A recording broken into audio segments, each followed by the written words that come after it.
I'm a public servant. I am a citizen before I am a corporate professional. What does that mean? So I work at Microsoft. Our offices are here in Bryanston. As soon as, those are ivory towers. As soon as I get out of the comfort of that gate, the citizenry is enacted, because what happens is that if there's crime at the robots, if there's ESCOM, if there's all of those things, where there's no generators, this is where I then get affected. And this is what keeps me up at night, is how do I make sure that we're able to solve those issues? When we speak about leadership with a soul, and we'll get into the leadership with a soul concept, something that's very passionate to me, because when I speak about leadership with a soul is how do you make sure that in fact, they call it active citizenry. There's big words that they use. But how do you make sure that you are able to use whatever resource that you have for the betterment of the country? So becoming an engaged human starts with self first. You need to know yourself first. Putting the ego aside and getting to sit in that uncomfortable space and looking at yourself in the mirror and going, do I like who I am? And if I don't like parts of myself, what am I willing to do about it? Am I willing to go through the process of change? And change is a process. So that's where the connection comes in with self first before I can connect with another. At a human level, first and foremost, because that's what we are before we are anything else and everyone else. Before we bring in the labels, our titles, our material assets, the house we live in, the car that we drive, the places that we go to. First and foremost, we are human beings. We're currently running an initiative of revamping 17 agricultural schools in the Eastern Cape. So if we're talking about ensuring that our kids get to understand and embrace agriculture from a young age, so that they don't look at it from an abstract point of view. So we're putting quite a lot of investment in the 17 agricultural schools, and to make sure that they produce leaders of the future that know how to produce food. Because this is just one thing that the world will always need.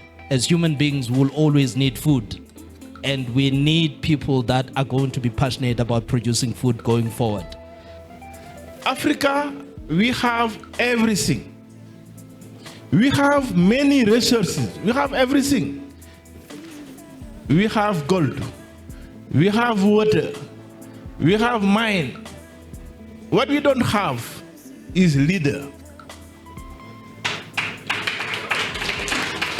We have everything in Africa. Go in Congo, go in Guinea, go in Mali, in Senegal, in here, it's South Africa. We have everything, but we are not developing. Why? Because we don't have good leader. The post-94 thing is, I think it's confused black people. We think leadership and tenders and all the stuff is what is leadership all about. It is not. We need to have community leaders. You've got people who have got, who can make, even in government, by the way. In government. I was talking to the CEO of NEMISA earlier on, sorry to point you.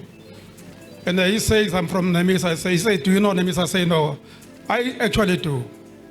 I pointed to one of my friends here, the three of us sitting here.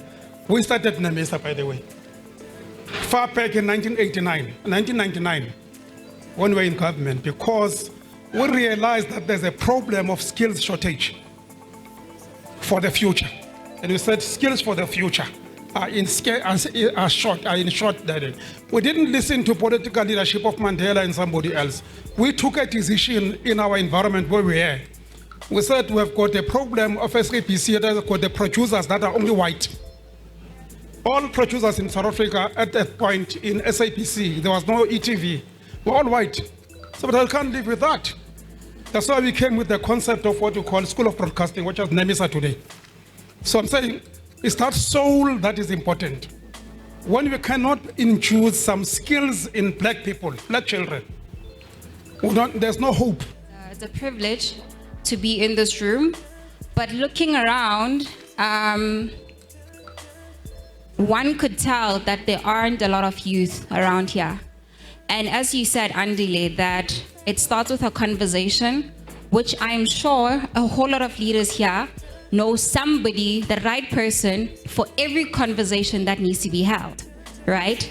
And the core of most of the messages that we're spoken about here is the youth, education, and education goes to youth, but I don't see the youth here that are supposed to be involved in these conversations.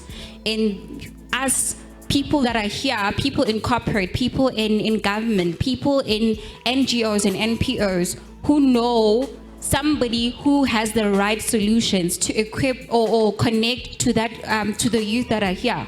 So my question is, as leaders that are here, as leaders that are in front, as leaders in corporate and in government and in governance in all sectors of the world, how do you pass down the baton of leadership